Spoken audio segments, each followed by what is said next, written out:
Okay, since my voice is still not quite up what it used to be, I'll do, there's 3 characters here, I'll do 1 for me and the other 2 for you, is that right? Sure. And, Davebot, okay, which means you're doing narrator and Aradia. Cool. Alright.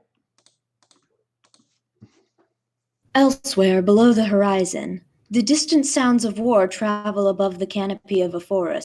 The artillery fire fades to a series of muted knocks and thuds as the sound waves cross behind a thinning patch of the forest and arrive in a clearing of grass and shrubbery. Above, the sky is dramatic, colorful, menacing, the way it looks when a storm is coming. The clouds are wild, whipped into a sort of spatial frenzy as if they know what's imminent is no earthly phenomena. Aradia stands in the field, her mouth gaping wide, but not at the sky. It's unusual she isn't grinning, and she slowly corrects this. She smiles brightly at the girl crouching on the ground 10 paces before her. Aradia's never seen anything like what she just saw this girl do. Jade was 16 years old when she showed up, and she doesn't look a day older now, though many hundreds of days have passed. There's a hole piercing the space symbol on her shirt, but no sign of whatever it was that made it. Her legs are covered by the same striped tights as usual, but her feet are shoeless. Her knees are pressed into the mud of the field, and her hands braced against the ground to support her hunched figure. She is covered in blood almost from head to toe. Fresh blood and that word, viscera, surround her in an uneven ring on the field. It soaks her clothes, coats her skin, still gleaming and wet, running slowly down her limbs and face, dripping from her mouth, glasses, and the tip of her nose. Her hair is matted, savage-looking, filthy. She looks up. Behind the rim of her glasses, her wide eyes are solid black. Her lips are parted, revealing her canine fangs. The meat she's chewing is stubborn, raw, full of grit, supernaturally tough. But she is a determined beast of prey. She swallows once, hard. The last bit of her meal slides down her throat. The deed is finished. She stands up and closes her eyes. An aura of darkness gathers around her.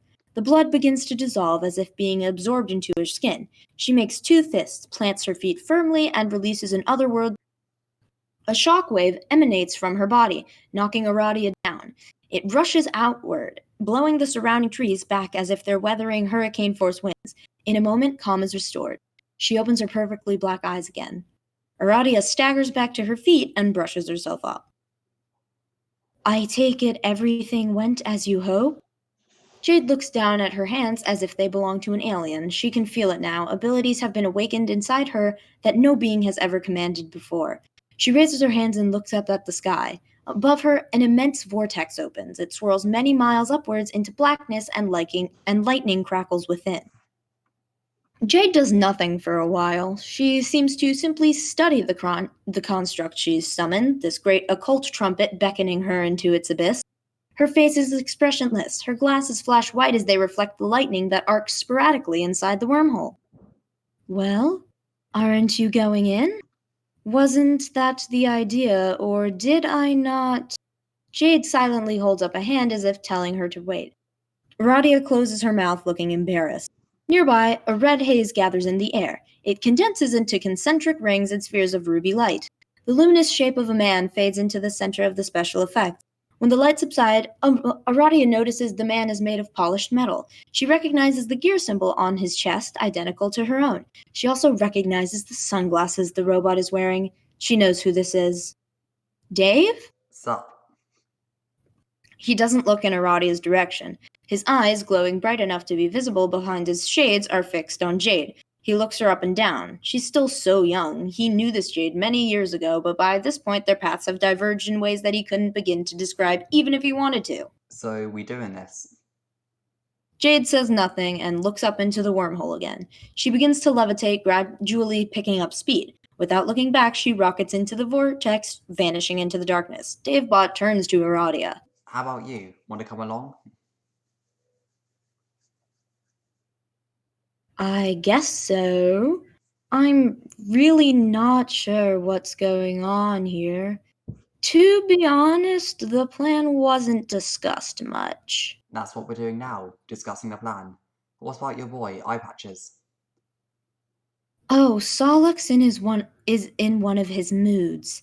This was all getting to be a bit much for him. If I go, I'll probably just cut him loose. Good move. His gaze remains fixed on her. She blinks and looks away, unsure what to say next. He's standing perfectly still, presumably waiting for her to say something. She met him, what was it, once, twice before? She can't remember, but she knows this is a very different Dave. Aside from the metal skin, he seems implacably confident. But then people go through changes. She's been through more than her share. She cocks an eyebrow, recalling her own stint with a metal body. Hey, so what's your face? Oh, it's Aradia. I know. Um, So that's a yes then? what? You're coming. Better decide quick. I doubt that dang fucking hell funnel is staying open for much longer. Yes, I suppose so. That's where all the action is, right? All the action that matters, yeah. Off we go then. Word. He holds out his hand. She looks around and assumes he means for her to take it, so she does. She didn't know someone could fly this fast. He nearly yanks her arm out of its socket. She considers reminding him that maybe this isn't necessary since she can fly too, but she doesn't want to risk saying more embarrassing stuff around this outrageously cool dude. Besides, they're through the wormhole before she can even finish the thought. It vanishes the moment they've crossed. The whole leaves behind an absence in the sky so calm that continuing to call it a sky wouldn't seem to do it justice. It's a perfectly neutral expanse into which anything one can imagine might be summoned. And for a while, anything was, but not anymore. Where the hole gaped just moments ago, there now exists an imaginary line. Above this line presides all that matters. Below exists all else. Never again the twain shall meet. And there we go, that's it. We're done. Thank you for watching, and I'll join you next time for probably NuzMeat. See you.